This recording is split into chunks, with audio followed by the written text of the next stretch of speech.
Good afternoon, and welcome to the Wednesday afternoon conference call with Trusts Unlimited. This is Jim George speaking. I'm the non-attorney spokesman and facilitator for Trusts Unlimited, and I'd like to thank all of you for taking the time to listen to this call, particularly those of you calling in for the first time and those that will be listening to the replay over the next 24 to 48 hours. We like to move quickly through these calls. The plan as of last week was to have another full call today.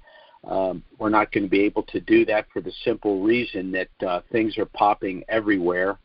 And I've got a number of conference calls with what I consider to be really vital information all day. I've been on a couple already today.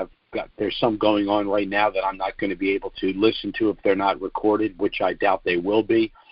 And then there are calls probably going in to the late afternoon. Of course, most of them are coming from the Middle East and Europe, so they're going to be done around 3 or 4 o'clock my time. So, I want to get in on as many of those calls as I can to gather as much information as I can. But there is a lot going on. For those of you calling in for the first time, I would strongly suggest that you listen to our call of last week, February 9th. In addition to some of the information regarding the reinstitution and revaluation of some of these currencies, there's a complete discussion of the turnkey program we've put in place to assist you. Hopefully, from our perspective, those of us that have got our affairs in order, time is running out, so I would strongly suggest you contact us as soon as possible to get our initial no-obligation package. It has a lot of information about us, about the trusts, why you need to establish a trust pre-RV. And if you listen to last week's call, why you need to establish this trust package, period, giving the direction the government is taking, the creation of digital currencies, social credit scores, and all of the other nonsense that they're trying to manufacture in order to control us. And one of the best ways to control individuals is to control the currency. So we want to talk about what we need to do in terms of going to the exchange and then how we transition out of currencies into assets that are out of the control of the government and some of these other kleptocrats. But let's talk a little bit about what's going on right now in Iraq, because there is a lot happening. First, the situation with the parliament. As you know, the Sadr's coalition is now officially in charge. They will be selecting the president of the republic shortly. The prime minister most likely will either be Kazemi or another moderate Shia that is not a rabid pro-Iranian Shia. The best news of all is it looks like Maliki and the State of Law Coalition are virtually powerless, so they'll probably be reduced to nuisance status, filing complaints with the courts, and everything they filed up to date's gone nowhere, so they're just left flailing. That's always good news. We also know that Kuwait has made final restitution, that Iraq has made final restitution to Kuwait, which was very important. As a result, it looks like Iraq will be coming out of Chapter 7 with the UN Charter around February 22nd. The United States Treasury is also going to be lifting the OFAC sanctions against Iraq around that date as well. The World Trade Negotiation is in the process of negotiating with the government of Iraq regarding its entry into the World Trade Organization. This is a critical step as well, because what this is going to trigger is their import and export industry, and then this will help to diversify their revenue above and beyond what they will be generating from the sale of petroleum. One thing that's kind of a mixed bag is it looks like the Iraqis and the Chinese are consummating their deal having to do with the rebuilding of their infrastructure, trade deals, and, of course, what's most important to China is the consummation of the new Silk Road Initiative. China is very aggressive. I think China may be the only country in the world that has trade deals with or is in the process of negotiating trade deals with literally every country on the planet. So they're going to be a power to be reckoned with. Now, with regard to the Iraqi budget, Right now, as we speak, the price of oil is approaching $100 a barrel, and in my opinion, may go as high as $120 a barrel. Now, the Iraqi budget that's in the process of being completed has a projected cost of a price of barrel of oil to be $50. So that means the revenue that they'll be generating from the sale of petroleum will be more than twice the projected amount.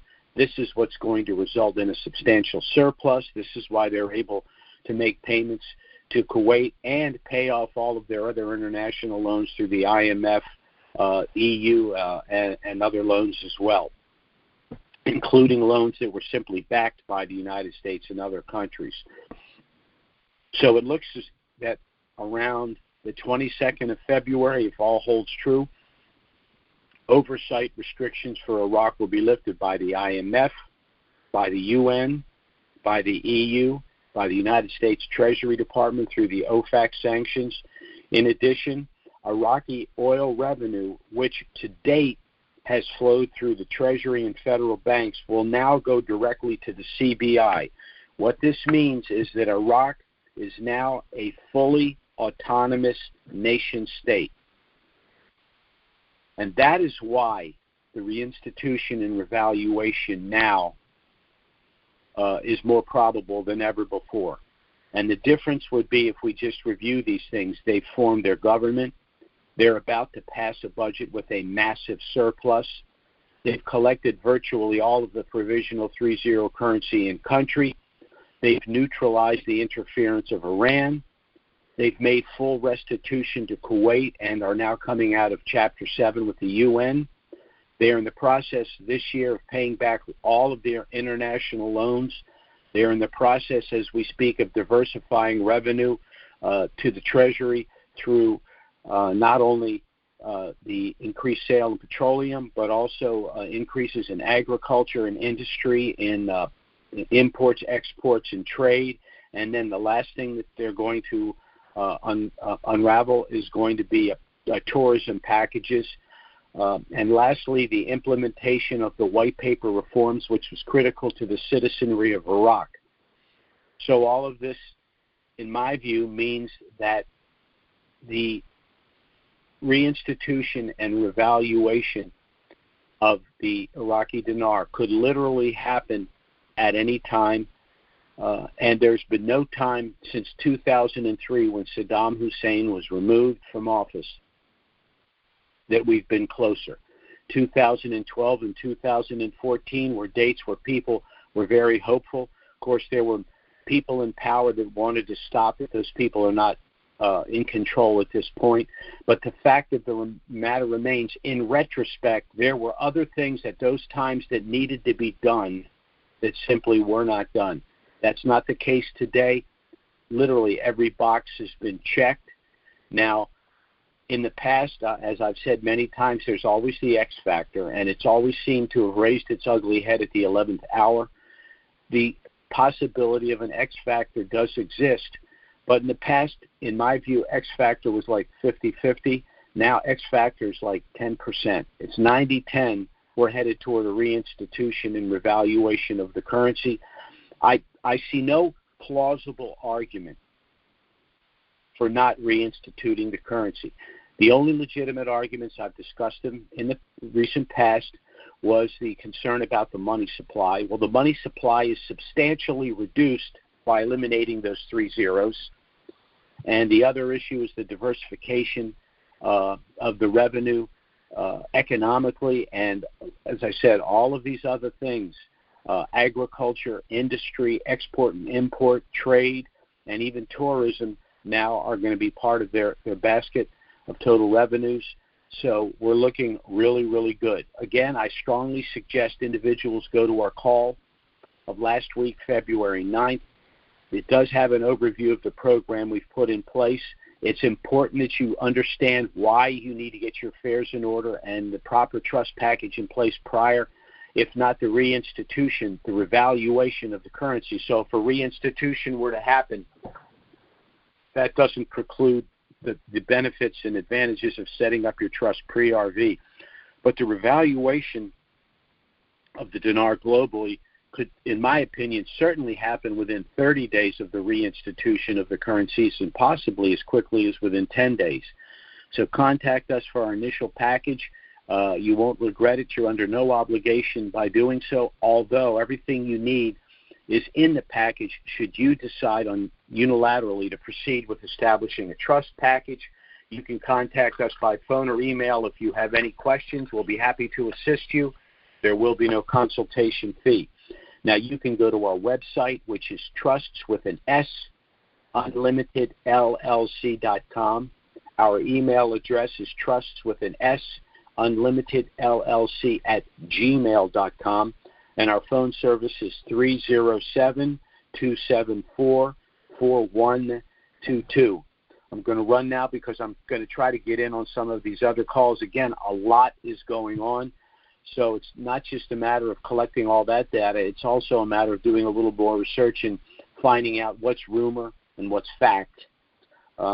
We will be back certainly next Wednesday. If something of a dramatic nature were to happen between now and then, and I do expect that that's a distinct possibility, we will try to get out an emergency email and schedule an emergency conference call. Failing that, we will be back next Wednesday, noon Eastern, 9 a.m. Pacific. Thanks for listening, everyone, and let's hope that this is the week that we've all been waiting for. Take care. Bye-bye.